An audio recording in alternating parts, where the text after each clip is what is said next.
Hi, I'm John Mallos. Welcome to this live edition of Connect with Me on the showroom floor at Ventura TV on this day. It's a Friday morning, and it's a big day across America. It's the voting of the Health Care Act, the American Health Care Act. What are Republicans going to do in the House? We have an expert in our House today to talk about this and a whole lot more. Things going on in Washington. Is it chaotic? Oh, my goodness. 436 Me TV, option 11. We're back with our program in a moment.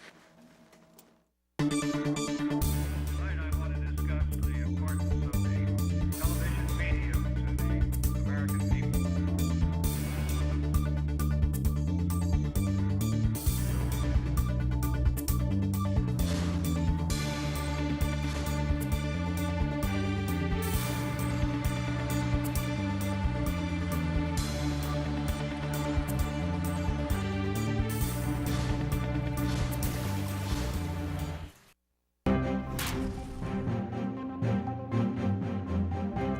It is an Ask an Expert segment here on Connect with Me on Me TV Fresno on this Friday. A lot to get to today. It's going to be a rough and tumble show. A lot of topics on the table, especially in Washington, that will affect your life and perhaps mine and many of your family and friends. So we'll get to that in just a moment. But a quick programming note.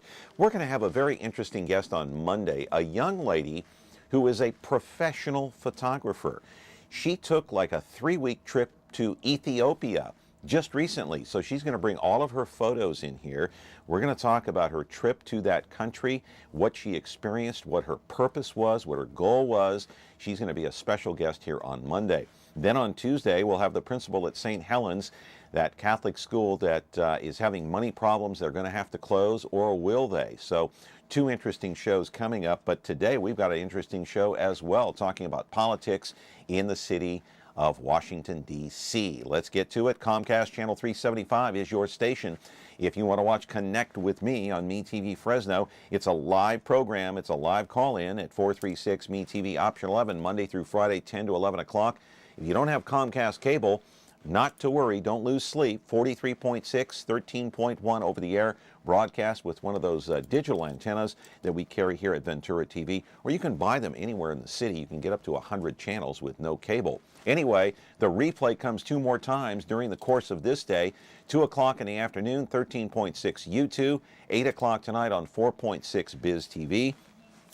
And then you can catch us on YouTube after that. As I mentioned here, a big day in this Washington, D.C. It's a do-or-die situation for President Donald Trump as far as health care is concerned.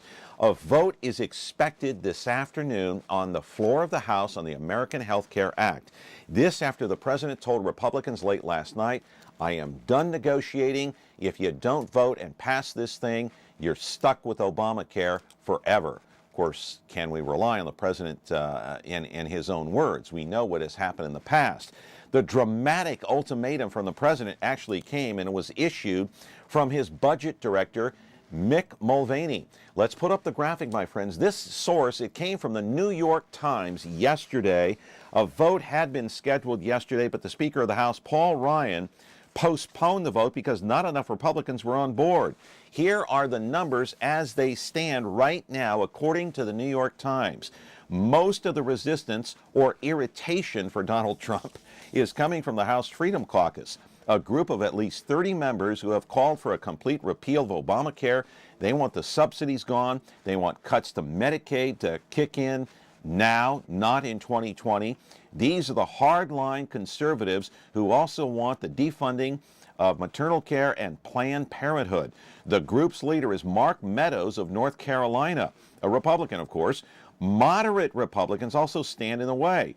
It's a group called Tuesday Group. They represent voters who actually voted for Hillary Clinton. These are Republicans, and they want an increase in some of the subsidies. It is a high-stakes game. Look at those numbers right there. We may put them up during the course of the program again, but they need, 145, or no, 216 to pass, and so it will fail. 23 or more voting no, it's going to fail. So that is a key figure. Live in our studio right now is Dr. Harry Harris, who worked in the Defense Department. He also worked at the White House back in the 1970s. He can talk more about his resume a little bit here during the course of this program, but he knows I'll tell you what, he knows intelligence, he knows the White House, he knows how Washington works. He is an expert. 436 MeTV, option 11. You know, on this day, we couldn't have a better guest to outline what's happening in Washington, D.C. Back with your phone calls in just a moment. It's Sully and Russ on the Big Biz Show. It's your biz. And maybe they'll start listening to Baldwin McCullough. Now, before you make any money moves, check in with the Brain Trust. And you are starting your week off right.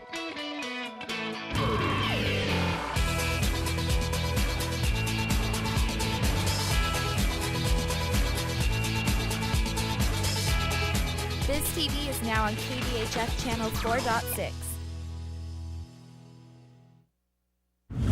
When you're looking for Whirlpool innovation and quality, who has the answers, the selection, the price? Ventura TV Appliance. With billions in nationwide appliance buying power, more than Home Depot and Best Buy combined, we'll help you save. Our low prices on Energy Star qualified Whirlpool appliances save you energy and money and pay no interest on select models when paid in full within 12 months. Ventura TV Appliance, serving you since 1951. I would imagine that Americans across the country are going to be glued to their television sets, either CNN or Fox or MSNBC, or maybe even the networks will break in to talk about the vote on the House that is expected to take place this afternoon. We don't know for sure. Maybe it'll be postponed again. I don't know. But Donald Trump giving that ultimatum, he says, I'm done negotiating. You guys vote or you're stuck with Obamacare. He's not going to sign anything. Dr. Harry Harris is here. He worked at the State Department. He worked at the White House or Defense Department. And you know the inner workings. What's happening in Washington with this health care bill? And what do you suspect might happen? Or is it too unpredictable? That's a very tough question. I know. If you ask any person, they will give their own view. First of all, the Republicans during the last 7.5 years, when they were in the Congress, have tried to repeal the Affordable Care Act, or Obamacare, and they were unsuccessful. Yeah. Because the President Obama, if it had passed, he certainly would have vetoed it. So here is an opportunity for them. They control the House, they control the Senate, they control the White House. And they can't get a vote on a bill. They voted nearly 60 times during the last 7.5 years through the House, but this time they can't even get it through the House. Because what's happened now with the way the bill is, it's going to affect at least 24 million people that will not be on any health care program. And secondly, the people that do have health coverage will find it extremely expensive. I'm just really appalled that we have a bill like the Affordable Care Act that is currently in place that has extended coverage to tens of millions of Americans. And now we have a bill that we want to take health care away. And in my view, health care is not a privilege, but it's a right, in my view, under the Constitution, to provide for the general welfare of the people of this country. Mm-hmm. And in your judgment, because you worked in Washington for many years, you know how the system works. You know the wrangling back and forth with conservatives and Democrats, liberals, the influence the White House has or may not have. Donald Trump knows how much power he has right now over conservatives. How much power does he have? Does he have little power, a lot of power, or zero power? Well, he has, let me tell you something. The President of the United States is the most powerful person in the United States and also in the world. Mm-hmm. But you take a look at the current negotiations in the Congress and between the Congress and the White House. Everybody has taken a position, a very firm position, and it's based on ideology. And it's really not based upon what is best for the American people. Mm-hmm. And that's what really saddens me with this Congress. And I just find it appalling that we're trying to take health care away from so many people and also increasing the cost for the rest of us. By the way, before I get into the gritty details of this plan, and I want to mention that some of your local politicians, where they stand on the American Health Care Act right now, because this could go to a vote on the House floor this afternoon. We don't know for sure. That's what they're saying. Donald Trump says, hey, get it done, because I'm done talking to you guys. All right, Tom McClintock, he is a congressman. He's leaning yes. Devin Nunes, who has been in the news all this week, the Republican out of Tulare, voting yes on the American Health Care Act. Kevin McCarthy out of Bakersfield. Of course, he is a big-time player, of course, in the House of Representatives right now. He is voting yes. But here is who's on the fence. Check this out. Jeff Denham is on the fence. He's a local guy. David Valadao, another local congressman in our area, is on the fence. He doesn't know which way he is voting. So if people are unhappy, Dr. Harris, tell us what our viewers can do. Should they call Valadao's office? Should they call Nunes's office at this point? Is it too late in the game? Well, the people should be in touch with their Congress representatives, throughout the year if they feel very strongly. They can email, they can call. You are the person who votes for these people. Now, in case you did vote and your vote did not result in securing what the individual that you wanted, you can still vote, and you should still call the individual because he represents you. Should you call up until the last minute? You can call anytime. But what's happened now, I'm sure that the switchboards in Washington are just really lit up. You have to understand that the 435 members of the House of Representatives, each one of these individuals is really an entrepreneur. He represents a district. He represents X numbers of people. Now, the president has extreme power. There's no question about it. And he also has a lot of goodies that he can hand out. And that's what's been happening. When you want a particular Congress representative to vote a particular way, the White House has a lot of bennies that they can wave in front of you. And if you don't vote, and I can tell you presidents in the past, if a representative or a senator has not voted the way the White House wants, they can, withhold a lot of support. What does that mean? The White House has a lot of bennies that they can wave in front of you. Well, first of all, appointments to commissions, to committees, taking trips with the president. Everybody wants to be with the president. Everybody wants to be in the White House. I can tell you that for a fact. They want to be in the presence of the Oval Office, exactly the president. Right. Or any place on the White House grounds. When I was in the White House, people were always calling me up, wanting to do this and wanting to do that. It's amazing because they want to come into that very sacred ground, very famous place. Yeah. Yeah, so that's what he can offer. He can offer a lot. But see, what's happened now, these people have really dug in their heels. And once you take a position and you are inflexible, that you don't really want to negotiate, then it becomes very, very difficult. And this is what's happened. We are now dealing with ideology, and we're not really dealing with what's going to affect the American people and their well-being. And that's really what the key, in my view, is. Well, some of the local politicians that I mentioned, like Kevin McCarthy, Devin Nunes, David Valadao, they represent the constituents that are low income, that rely on Medicaid. Aren't they worried about their voting base? Well, they should be worried about their voting base because what's happened in both, particularly in Central California, all of these Congress representatives that you've mentioned, they are in districts that have very, very high numbers of people on Medi-Cal. Yeah. And these are the people that will be finding that their health care will be going out. There will not be anything. And the way the bill is currently structured, we're going to have literally billions of dollars across the country and particularly in the Central Valley.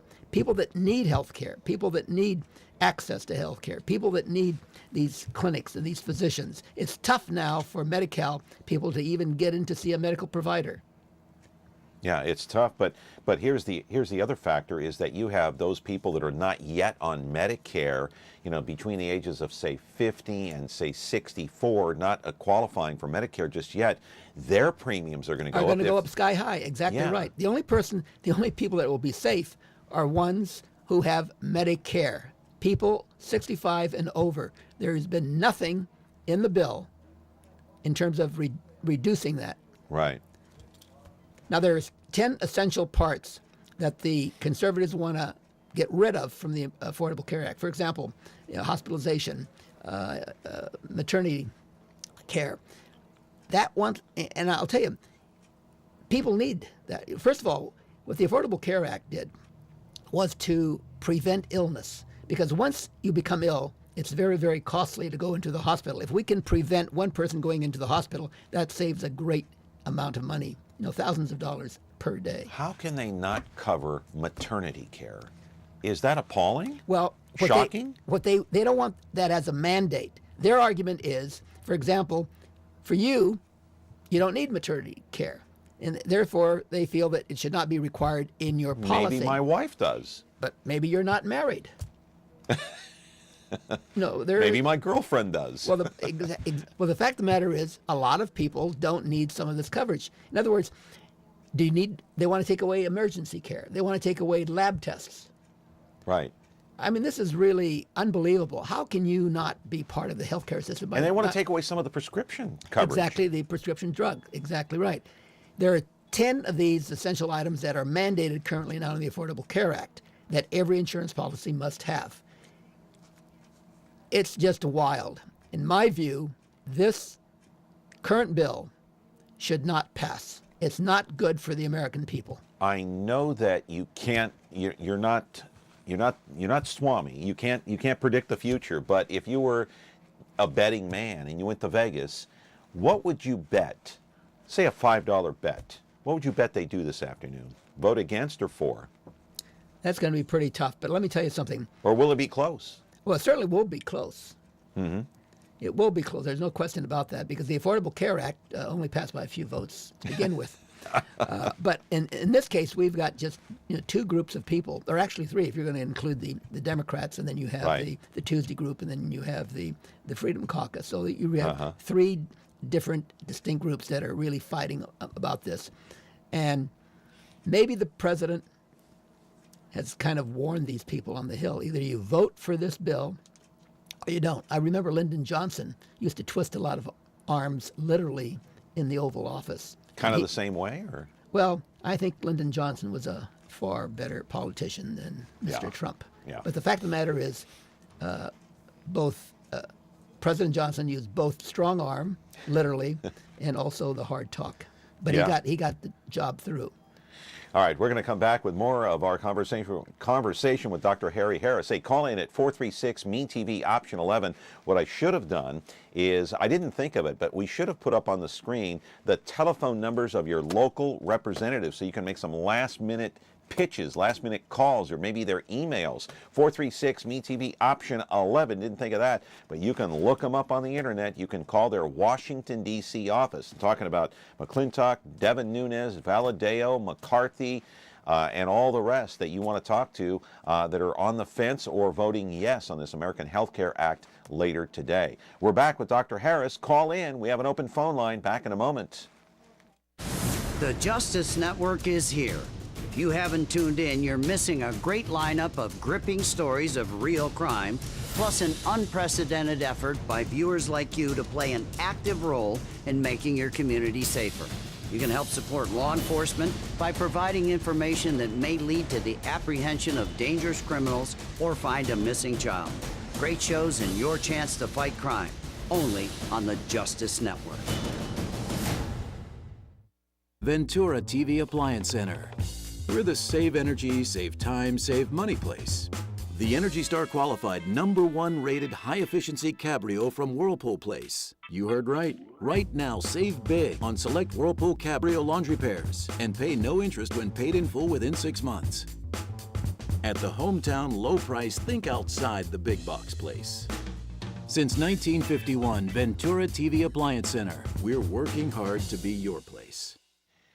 All right, a couple of more quick questions about health care. Hey, 436-MeTV option 11. 436-MeTV option 11. I'm going to push the telephone number because we do have an open phone line if you want to weigh in and ask any questions.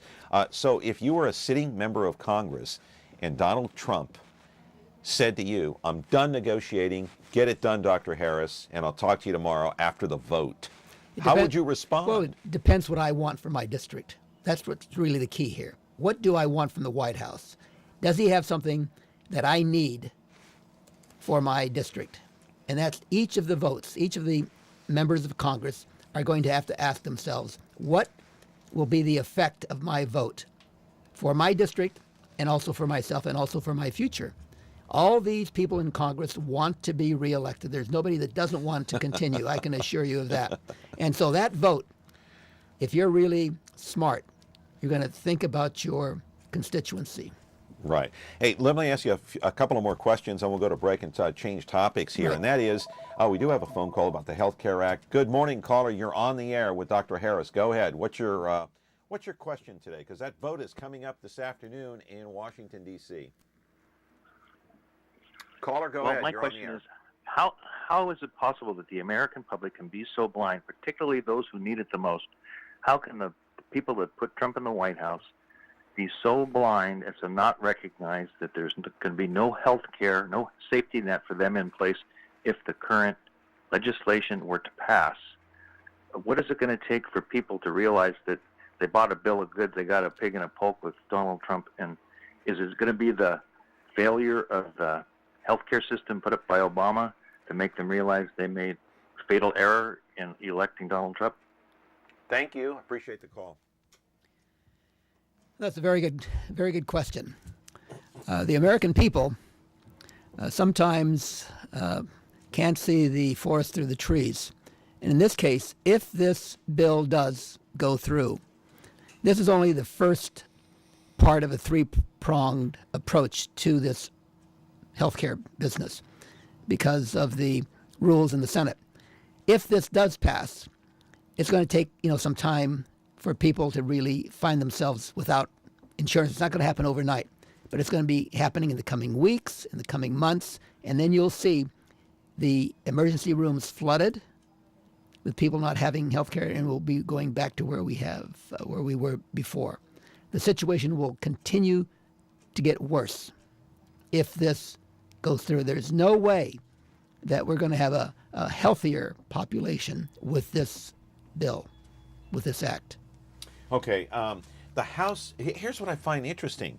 The resistance is coming from two different conservative groups that are supposed to be on Donald Trump's side. They're Republicans. You've got the House Freedom Caucus, made up of 30 members, headed by Mark Meadows of North Carolina.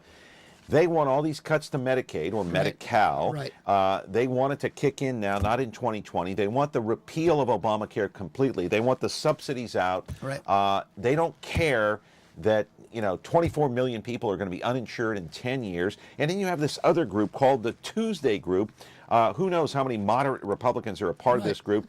Correct. They represent voters in their districts that voted for Hillary Clinton. Exactly right. So that's kind of shocking to me that these two conservative groups are opposing the president. Well, it depends who they represent. First of all, the Freedom Group represents districts that are very, very red.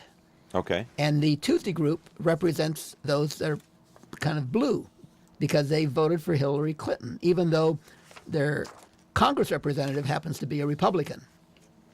That's the difference between the two. All right. Let's put up on the screen just real quick a couple of more full screens there, Carrie. Let's put up healthcare number one. These are Obamacare questions. Of course, there they are. Pre-existing conditions, kids on a plan until the age of 26, federal and state subsidies, interruption in health care. So this is what's in place right now. Right. Okay, let's change it to the GOP proposals. Here's what they want to do. We've talked about this before. Ending those subsidies will absolutely kill health care, won't it? Exactly right. It will kill health because you don't have the subsidies and the people will not have the coverage. Hang on, caller, for a moment. Does that mean that many people won't be able to afford it without the subsidies? Of course you can't afford it without the subsidies. Health insurance in this country is extremely expensive. We have a system which just moves towards a higher rate of cost for health care. Mm-hmm. My view is we should have a single payer system in this country. Like Medicare. Like Medicare. Yeah. People over 65, that's a single payer. It's very, very effective. And for some reason, traditionally in this country, we're the only industrialized nation in the world that has the system that we have today. And it's very costly. All right, I heard that in the Obamacare situation that we have right now, Right. you need the mandate to pay for the subsidies. Is that correct? The mandate, right, because you want everybody to be on health care. The young people, that's the whole thing, because younger people don't really use as much health care as older people. And so Right. what you want to do is spread the cost, and that's what insurance is all about. You want to get the group as large as possible so they can afford to do this. Now, the younger people don't want to pay for this because they say, I don't need it, because I don't, I'm young. The fact of the matter is, if they don't pay into the group, therefore the cost will be for the people who are older that need it. And so that's why the mandate forces you to be part of this, or you pay a tax. Right. And of the course, Republicans don't like this. yeah, and of course they want to phase out Medicaid expansion, of course. Exactly right. They want to. Immediately. Yeah, so that's up on the screen. All right, caller, you're on the air with Dr. Harris. Go ahead. The whole thing seems like the sky is falling. You know the old nursery rhyme, the sky is falling, the sky is falling. Right. Well, honestly, it was not totally broken. It did not have to be toyed with in the beginning. And continuing adjustments, I'm not saying it's good or bad, but the only thing that I saw was an improvement was pre-existing conditions are covered. That would be the only thing, because now people are able to be insured, whereas before they would just exempt them. That was the only thing that I thought was good. Okay. Thank you, caller. Thank you. Thank you very much. Want to comment on that? Yes. We don't choose how our health is. And no American, in my judgment, should go broke, should file for bankruptcy. 62% of all personal bankruptcies in this country are caused because of health care costs. 62%. 62%.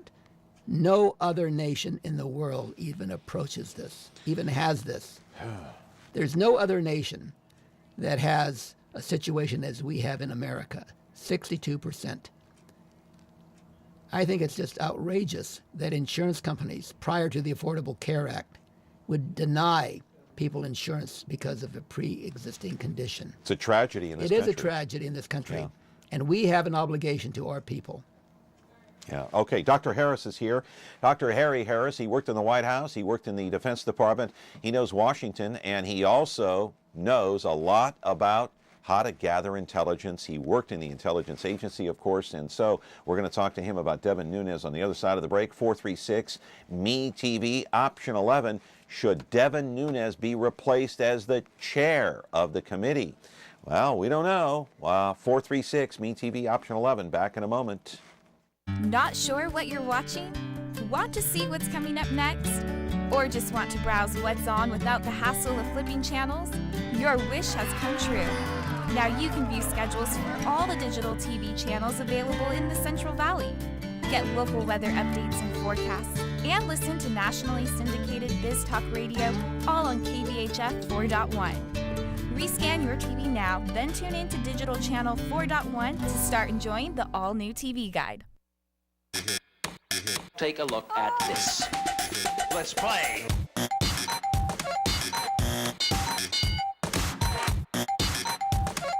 This is too hip for you. I'll slow down. Let's play. Watch all your favorite classic game shows on Buzzer TV, KVBC Digital Channel 13.7.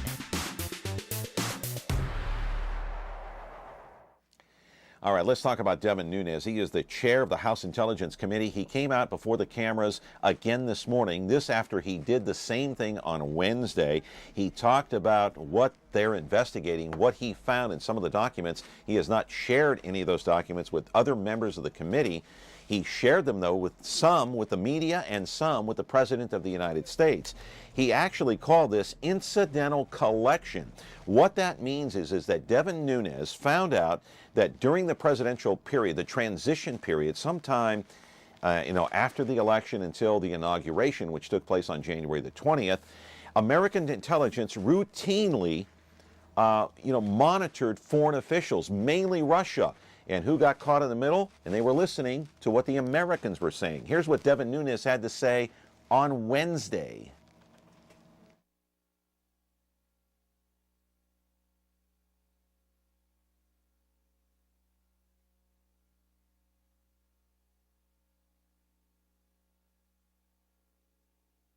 Today I briefed the president on the concerns that I had about incidental collection and how it relates to President-elect Trump and his transition team and the concerns that I have. As I said earlier, there'll be more information, hopefully by Friday. The NSA is cooperating very, very well. And lastly, I'll say that the reports that I was able to see did not have anything to do with Russia or the Russia investigation or any tie to the Trump team. What I've read bothers me, and I think it should bother the president himself and his team, because I think some of it seems to be inappropriate. But like I said, until we get all the information to the committee, it's hard to really say until we see it in its totality. Justice Department doesn't have anything to do with this. This is information. This is information that was brought to me that I thought the president needed to know about incidental collection, where the president himself and others in the Trump transition team were clearly put into intelligence reports that ended up at this White House and across a whole bunch of other agencies. And I thought it was important for the president to know this. That's why I briefed the speaker this morning, and I came down here as soon as I could. I somewhat do. I must tell you, I somewhat do. I very much appreciated the fact that they found what they found, but I somewhat do. All right, and Nunes came out again today with another news conference, standing in the same spot almost in Capitol Hill. Of course, that was in front of the White House the other day. But this morning, he said that Paul Manafort, who once worked in the Trump transition team or the campaign, was actually going to voluntarily come in and testify before his committee.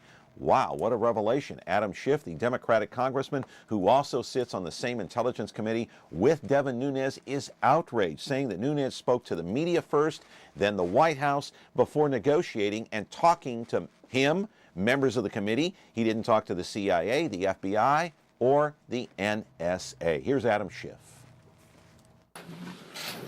Well, good evening. I want to make a few comments about the chairman's statement today. First, I think it gravely concerning to the members of the committee that the chairman would receive information that is pertinent to the scope of our investigation, and instead of sharing that information with the committee, would share that information with the White House. The committee has still not received the intercepts or other information that the chairman was referring to, and therefore it is really impossible for us to evaluate any of the merits of what the chairman has said. But I can say this. The chairman will need to decide whether he is the chairman of an independent investigation into conduct which includes allegations of potential coordination between the Trump campaign and the Russians, or he is going to act as a surrogate of the White House, because he cannot do both. And unfortunately, I think the actions of today throw great doubt into the ability of both the chairman and the committee to conduct the investigation the way it ought to be conducted. I have expressed these grave concerns with the chairman. I only learned about this the way that all of you did when the chairman briefed the press in advance of briefing his own committee members. And that is a deep, deep problem. Okay, Dr. Harris, make some sense out of this. Nunes goes to the media first, 2 news conferences, goes to the White House. The same person he's supposed to be investigating, the President of the United States, for mingling with Russians, doesn't go to the CIA, doesn't go to the FBI, doesn't go to members of his own committee. Oh, my. Well, it's obvious that what he did was wrong in my judgment. He certainly should have talked to his colleague, Adam Schiff, first of all, and then decide what to do. But to run over to the White House to talk to the president, in my judgment, was not a wise move, and now he's paying the price for this. Does it validate to a certain extent that Trump was right that, yeah, hey, they wiretapped me. They wiretapped Trump Tower. So now does that validate the president's claim that he made on Twitter just about a month ago? Well, what he said on Twitter was that the president directed this, and that's false. This whole thing that happened is that the intelligence agencies, picked up the tap of the conversation between a foreign individual and an American. And what happened here was they unmasked that conversation and identified the people, and that was what was wrong. Now, unmasking means, just so the people at home. Right. Means anytime that you are on, say an American is talking to a foreign person, and that individual, the foreign person, is being observed or surveilled by the intelligence agencies or one of the intelligence agencies, and in that conversation there happens to be an American. That's an incidental collection of intelligence, and the name of the individual should be protected, should be masked. And what but if happened? It's unmasked, then it's unmasked, that someone did reveal the name publicly, okay. and that's what's happened. Oh, okay. So that's what Nunes is talking about. Exactly when right. Some of these names have been unmasked, but he's not revealing those names. Exactly right. But the names have been revealed. That's what the illegality is. So the names have been revealed, but by someone. By someone, but not to the public. Well, right. To the general public. Well, it's been revealed in the intelligence agency. Someone from the intelligence agencies or someone had this information and did reveal the names. That's how Michael Flynn's name came about. And that's why some of the people within the Trump organization and the campaign, evidently their names are out. And that's what the whole problem is. And so the president said, well, they were wiretapping. And of course he put it in quotes, which means, okay, you're wiretapping or you're looking in to some conversations or listening to some conversations. So when you say some of those names are unmasked, guys like Flynn, Paul Manafort, exactly I think there were two others that were unmasked. Page, right. Yeah, Page. And one, the fourth there was a fourth, exactly but those right. were unmasked. Masked, exactly. And that was against the law? That's, of course it's against the law. Because against you're not federal law. Federal law. You're not supposed to reveal any names of individuals because they were just on the phone. They happened to be talking to someone.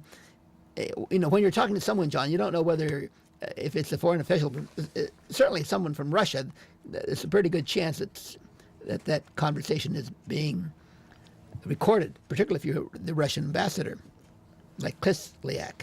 Right. So this raises more questions. It doesn't answer questions. It raises more questions. It raises more questions. The point, this is not unusual to have, we have 16 intelligence agencies in the government. And just a statement that you made that I was not a member of an intelligence agency when I was in Washington in the White House.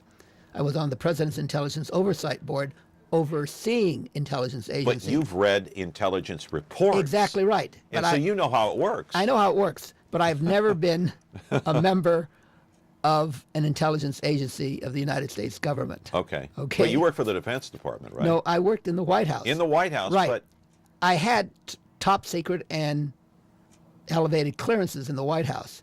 Mm-hmm. What we were doing is we were overseeing the intelligence agencies. We were overseeing 16 intelligence agencies. Including the CIA. CIA, FBI, DIA, the intelligence group in Treasury, State, a National Security Agency. But I'm not a member. I wasn't a spook. I'm not an intelligence agent. No, but you know how it works. I know how it works, and I have observed these intelligence agencies. So it's not uncommon for incidental collection to take place. It's been going on for years. It's been going on for years, for decades. This is nothing new. Nothing new. We've been wiretapping people, since World War II, if not before. And it's not. Okay, is Trump right? It's not specifically wiretapping.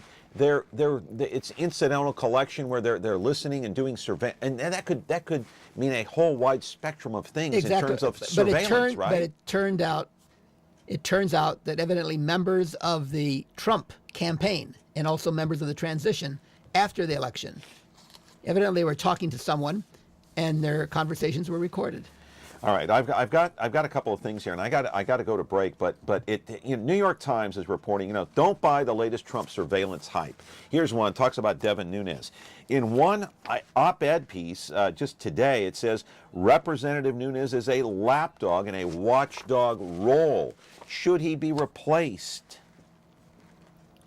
Should he step down? Is he not the right man for the job? Well, I think what's happened now, if the Intelligence Committee is going to continue to do these investigations, and by the way, the investigation scheduled for Tuesday with the former acting Attorney General Sally Yates and also James Clapper, that has been canceled by Mr. Nunes on Tuesday. So, they were scheduled to go before the House Intelligence Committee, but everything is really upset now and upheaval. and that's been canceled. So the other issue is the House Intelligence Committee the proper place for this investigation to continue, particularly with the role that Mr. Nunes has played in the last week? He was on the transition team. Exactly for Trump. right. He was a member of the transition team, a key member of the transition team. So I think the water has been muddied, or as someone else has put it, there's conflict of interest. Well, I don't know if you go that far, but someone said possibly that the well has been poisoned. Right. So you need an independent agency. And I think people, in fact, Elizabeth Warren this morning has called for an independent investigation. Right. Yeah, and you think that's the right thing? At this stage, possibly, because I think Mr. Nunes has been tarnished. Yeah. Do you think his role has been tarnished for good on that agency? Should he be replaced perhaps as the chair? Should they look at that at least? I'm sure people are looking at that, and I think the Democrats, of course, they don't have the votes. Right. But it goes to show, the question is, how effective can he be as the chair of the House Intelligence Committee? Now, if the Republican leadership finds that he's become toxic, he's going to be out. Or ineffective. Okay. Same thing, I guess. Same thing, right. Yeah, pretty much the same thing. And we're going to talk a little bit about Paul Manafort when we come back, because he is in hot water. I mean, Devin Nunes is chair of the Intelligence Committee, and he's the one in charge of investigating whether or not there was this illegal collusion, I guess, between the Trump transition team and the Russians. And here he is rushing to the White House to give information to Donald Trump. Here's what we have. So is it a conflict of interest? And then Paul Manafort, oh my goodness, he took millions of dollars. We'll get into that. 436 MeTV, option 11, back in a moment. The following is another list of things you will not hear on MeTV programs. Man cave, baby bump, whatevs, double half-calf mochaccino, full hog, redonkulous, totes adorbs, hella, holla, YOLO, cray-cray, and MeTV is still Kardashian-free. This is what you will hear on MeTV programs. Welcome, Dano. The Twilight Zone. About bulls. I object, Your Honor. Mr. Grant. I hear you right? You heard me right. MeTV. Thanks for listening. Want to create something extraordinary?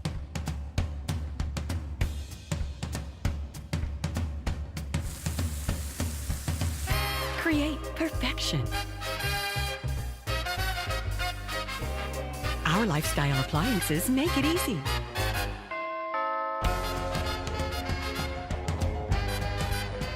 KitchenAid, Ventura TV appliance, and you, when only the best will do. When you like Ventura TV appliance on Facebook, it's nice. But when you love the Samsung big screen we deliver, it's even better. Our website is cool, and it's a good place to start. But you really should touch the merchandise before you buy. Time for that upgrade to an HD 3D web-enabled Samsung TV. Get the best selection, price, and service in town without waiting. Come in to Ventura TV Appliance and touch the merchandise today. All right, back here on the program talking to Dr. Harry Harris. If you want David Valadeo's number to call in on the Health Care Act, 202-225-4685. Again, 202-225-4685. He sits on the fence right now. They're taking a vote this afternoon, so if you plan on calling, you're running out of time, you better do it. But New York Times writing an op-ed piece. Headlines read, there's a smell of treason in the air. The Associated Press, of course, reporting that Paul Manafort took $10 million from the Russians, dealing with a Russian man to try to help promote the interests of Vladimir Putin. Let's run that piece right now. U.S. authorities, as part of their investigation into Paul Manafort's overseas banking activities, received information in the last few months from authorities in Cyprus, in the Mediterranean. Those activities were part of a request for this ongoing investigation that U.S. Treasury Department officials had. Now, as part of our reporting, we found out that Manafort's activities in Cyprus go back farther than just a few months. In fact, in 2009, we know that there was $1 million bank transaction from a bank in Cyprus, from a company that has little details, really only traces back on paper to the lawyer who registered it. He received that bank transaction, and these are the sorts of types of bank activity that I think investigators might be looking into. Our reporting follows a larger look at Manafort into his activities in Europe and Eastern Europe and in Russia. This example is another point that underscores, how global his ties are, especially with a $1 million payment that we are aware of, possibly more money coming from countries like Cyprus and into his bank account. U.S. authorities might be looking in to see how broad this goes, but right now they appear to be limited to these transactions in Cyprus. This investigation into Manafort follows a broader look at Donald Trump's former campaign chairman, who left the campaign last summer. He stepped down after the AP reported certain connections and certain lobbying he did on behalf of pro-Russian interests in the Ukraine. At the time that he was a campaign chairman, that was the ramp-up before some major period in President Trump's candidacy, then candidate Trump, leading right into the Republican convention. All right. Of course, that Paul Manafort story, very disturbing, Dr. Harris, to say the least. He was part of the Trump campaign. Well, he was team. part of right, for a short period of time. Yeah. I've been reading the reports, too, possible $10 million payments from Ukraine, and also the Cyprus payments. Of course, the Russians were heavily involved in Cyprus until the failure of the Bank of Cyprus, and some of the Russians got out early, and a few got burnt. But Cyprus has been a transition point, a transfer point with the Russians coming in terms of putting funds into the West. So he's scheduled to go before the committee, as Mr. Nunes announced today. But the question was, is he going to testify privately, or will he testify publicly? And the Democrats want a public statement rather than a private. So his counsel today said that he was willing to meet with the committee. But the question is, will it be on the record for the public, or will it be private? Yeah. Hey, here's the question, too, and I go back to Watergate, and I mean, so do you. You, Right. yeah, I mean, you was were there. right. So the question in all this is going to be, James Comey testified before the House Intelligence Right. Committee on Monday. The question is going to be, okay, CNN reported last night that there are unconfirmed reports that some members of the team colluded with the Russians to try to, pressure them to Right. release some of these emails. CNN reporting that. If it's found out that some members of the Trump transition team were a part of this collusion to try to release those emails to damage Hillary Clinton, which means they interfered with our elections, can they trace it back to the president? What did he know? When did he know it? Right, And first thing I think of is Nixon. It's the Nixon. Am I exactly. right? You're absolutely correct. Hey, hang on, caller. Go ahead, Dr. Harris. Yes, well, that's true. And having been in Washington during that period, I followed it from the break-in of the Watergate right through the president's departure from the White House, and very, very. Hang on, caller. It's going to be very interesting just if the president knew about this or not. And is it more difficult to tie the president into this? well, the point is, it depends what the firewall is. I mean, is the president involved, or has other people? As you recall, during the Nixon administration, Mr. Nixon, at the end, had his two primary assistants, Mr. Haldeman and Mr. Ehrlichman, in the White House. Both of these people went to jail. Other people in the White House went to jail, including the White House counsel, John Dean. Yeah. And so, don't They were the forget, firewall, huh? and Chuck Colson, and also don't forget we sent the Attorney General, John Mitchell, to jail. Here it is, 40 years later, and we've had the situation. And the worst of anything is a cover-up. In other words, if you come clean, that's one thing. But everybody got into trouble because they lied and they tried to cover up. Yeah. And when you lie to the FBI, or you lie under oath, you can go to jail. You're cooked. You're cooked, exactly right. Yeah, so that's Don't what's lie. going on here. Well, it might be a repeat. we don't know. We don't know. It's possible. It's possible. But it smells. It doesn't have a good smell to it. It Things really don't, doesn't. It just doesn't look good. Yeah. And the other thing, you have the president, trying to protect himself as well. Yeah. And then you have the other people just. It's very, very difficult. First of all, he's He's the first non-political president we've had in our history. He's begun his first 2 months in office with all this baggage, particularly with the Affordable Care Act, trying to get that out within American health care. He's behind the power curve in terms of his infrastructure. He's behind in terms of his tax reform. The budget. And the budget, the whole thing. Man. And now people are saying what he should have done was to forget about Obamacare, the Affordable Care Act, and focus maybe on infrastructure, because everybody wants this $1 trillion 10-year program to build and what we need to do in this country. But he chose the wrong way to go. So if that vote fails today, all his other programs down the line are in jeopardy, is what you're saying. Well, the point is, if this fails, he can wipe the slate clean and say, okay, we've got the Affordable Care Act, which I think at this stage he wants that, just to go away, so he can focus on tax relief, he can focus on the budget, he can focus on the war with ISIS, he can also focus on infrastructure. Right. And let the Affordable Care Act and maybe try to tweak it some way administratively through the health services. Caller, go ahead. You're on the air with Dr. Harris. Thanks for waiting. Okay. Dr. Harris, let me ask you a question here. The same thing happened with Hillary with all the issues that came about, okay, trying to get into.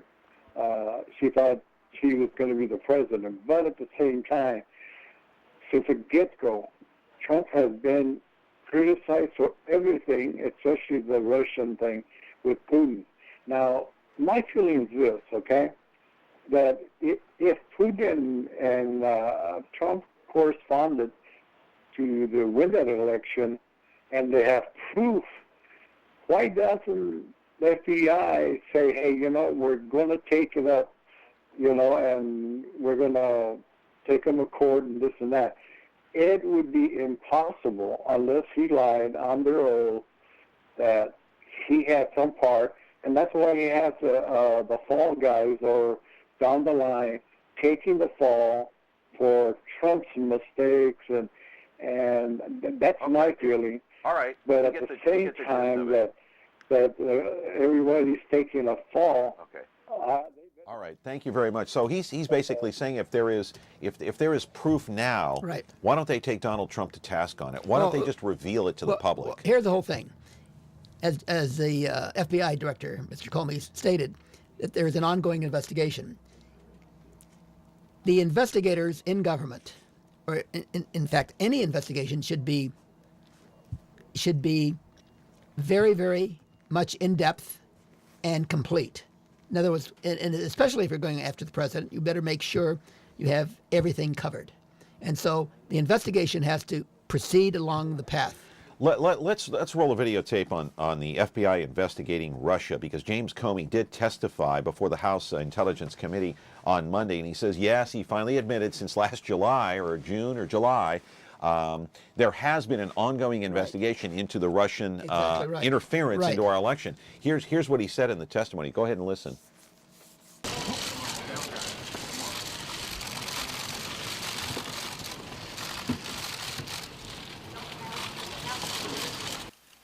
As you know, our practice is not to confirm the existence of ongoing investigations, especially those investigations that involve classified matters. But in unusual circumstances, where it is in the public interest, it may be appropriate to do so, as Justice Department policies recognize. This is one of those circumstances. I have been authorized by the Department of Justice to confirm that the FBI, as part of our counterintelligence mission, is investigating the Russian government's efforts to interfere in the 2016 presidential election. And that includes investigating the nature of any links between individuals associated with the Trump campaign and the Russian government, and whether there was any coordination between the campaign and Russia's efforts. As with any counterintelligence investigation, this will also include an assessment of whether any crimes were committed. Because it is an open, ongoing investigation and is classified, I cannot say more about what we are doing and whose conduct we are examining.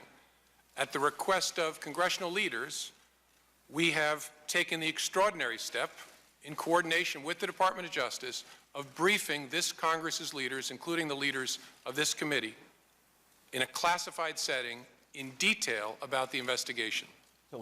But I can't go into those details. That was, of course, James Comey. So highly unusual. Public hearing number one, highly unusual. Number two, highly unusual that he revealed that they were investigating. Why would he do that? Well, they made the exception.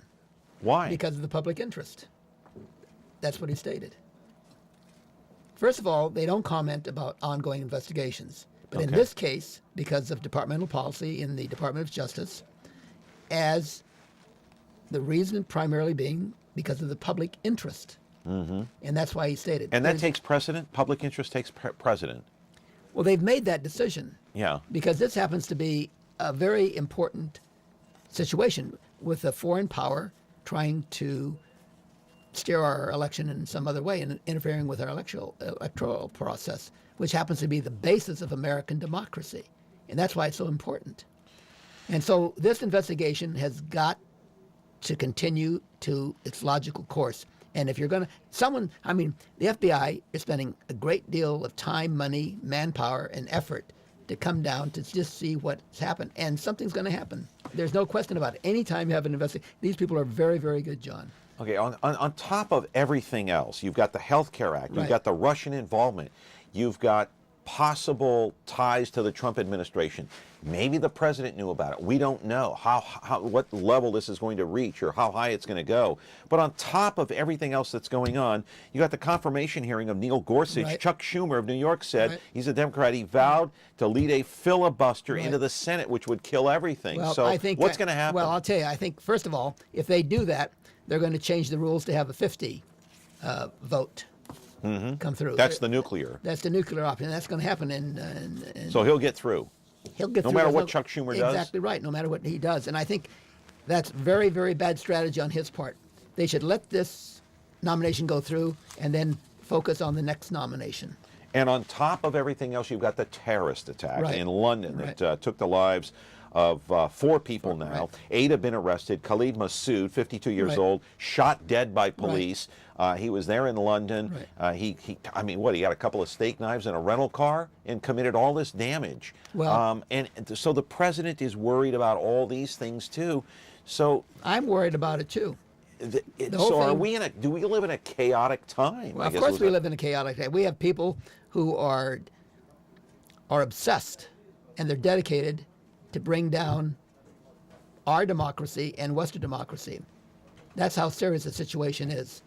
When you can take an automobile and go over that bridge in Westminster, that I've been on that bridge several times, and also that whole area, and there's just a chaotic situation. A car, a truck can cause a lot of damage, and we can see that. Yeah, so you don't need more than a knife and a rental car. Right. It's amazing. Hey, I gave the wrong number out. Here's Devin Nunes's number real quick, 202-225-2523. Again, 202-225-2523. David Valadeo, I gave the wrong number out. It's 202-225-4695. The vote taking place later today. And also I want to give a plug to our earlier guest this week. Tomorrow at the Veterans Memorial Auditorium, it's the ballet event. There it is, the Ballet Gala for the 9th year. And so tickets, I believe, are, what does that say? I can't read that without my glasses.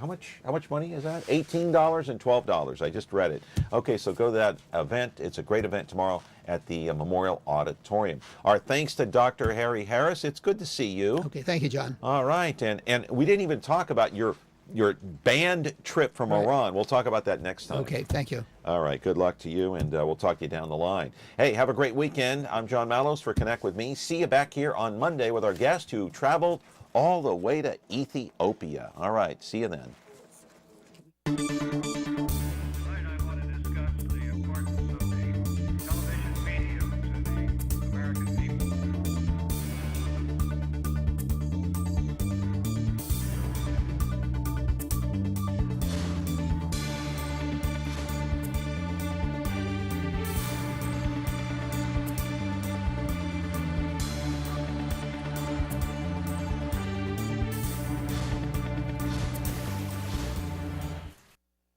If you have a need to promote your business or event, please consider MeTV Fresno for your next campaign.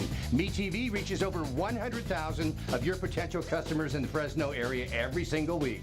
Plus, you can rest assured that your commercial is running in the greatest family-friendly programs of all time.